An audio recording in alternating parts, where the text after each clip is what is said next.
Thank you, Chairwoman Virginia Fox. And Chairwoman Virginia Fox, I believe, appropriately began this hearing about how serious this is, that the Iran puppets of Hamas have victimized the world, including here in the United States. And it's shocking, as we include people who have been affected. It should be Paul Kessler of California, who was murdered by a professor supporting Hamas as he was demonstrating peacefully on behalf of the people of Israel. And so we have victims right in our country of murder in California. With that in mind, and I say this respectfully to each of the university professors here today, without any explanation, I would like the answer, and it should be a percentage of conservatives, and that is you each rightfully promote diversity and inclusion of race and gender with percentages available. That is available at your universities. What is the percentage of conservative professors at your institutions? I only want to know the percent of conservatives. What is the number, Dr. President Gay? Thank you, Congressman. So I can't provide you that statistic because it's not data that we collect, but I will say that we try to draw our talent to Harvard from... Hey, we've got to race ahead, please. I want more. I just want to know, what is the percentage of conservative professors at Harvard? I do not have that statistic. We don't collect that data. That concerns me. And President McGill, what are the percentage of conservative professors allowed to teach at your institution? Representative, I strongly believe in a wide variety of perspectives. We do not track that information, so I can't give that to you. Okay, no, none. I got the message. And President Kornbluth, what is the percentage of conservative professors at MIT?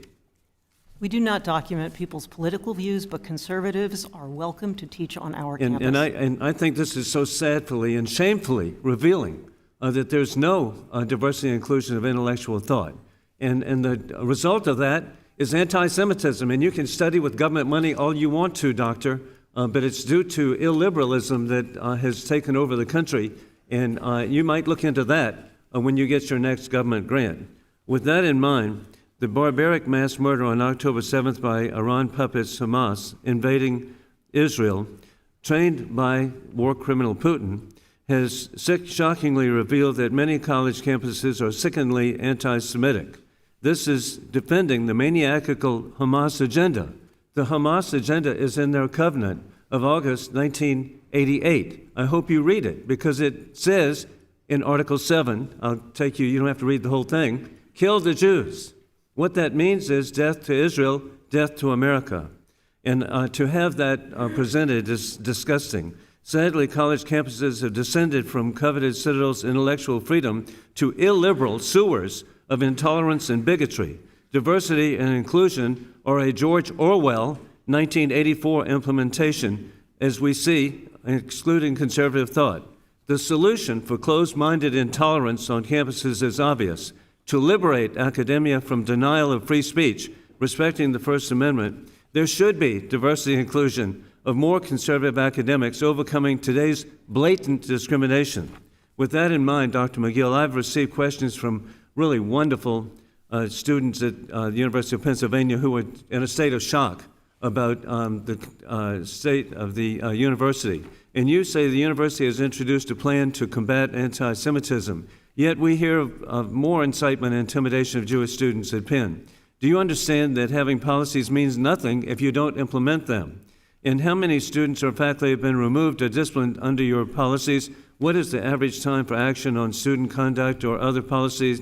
Conclude, you can get this back to me later. What are you enforcing? At a pro-Hamas Penn protest, President Huda Fakhreddin and faculty member Ahmad al-Mallah were seen enthusiastically clapping in support of the speaker as he shouted, "Go back to Moscow, Brooklyn, blanking Berlin, where you came from," end of quote. Has any action been taken to address Professor Fakhreddin and Professor Ahmad al-Mallah's support of this insightful and intimidating speech? How are Jewish students in Fakhreddin's classes supposed to receive fair treatment when she endorses hatred?